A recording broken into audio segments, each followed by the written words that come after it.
வணக்கம் இவர்ஸ். தமிழ் திரையுலகின் மூலம்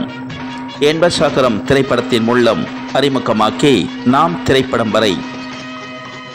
24 திரைப்படங்களில் நடித்து 16 ஆண்டுகள் தமிழ் திரையுலகின் முடிசூடா ராணியாக்க திகழ்ந்த திருமதி VN ஜானகி எம்ஜிஆர், தமிழகத்தின் முதல் பெண் முதல்வர் திருமதி VN ஜானகி எம்ஜிஆர் அவர்களின் 28ஆம் ஆண்டு நினைவு நாள் அனுசரிக்கும் வகையில் அகில உலகமெங்கும் வாழும் எம்ஜிஆர் ரசிகர்கள், எம்ஜிஆர் பக்தர்கள், எம்ஜிஆர் பற்றாளர்கள், எம்ஜிஆர் அபிமானிகள், திரை உலகத்தினர், திரைப்பிரபலங்கள், திரை நட்சத்திரங்கள் மற்றும் அனைவரது சார்பாகவும் தமிழகத்தின் முதல் பெண் முதல்வர், தமிழ் திரையுலகின் முடிசூடா ராணியாக்க திகழ்ந்த திருமதி VN ஜானகி எம்ஜிஆர் அவர்களின் 28ஆம் ஆண்டு நினைவை போற்றுவோம்.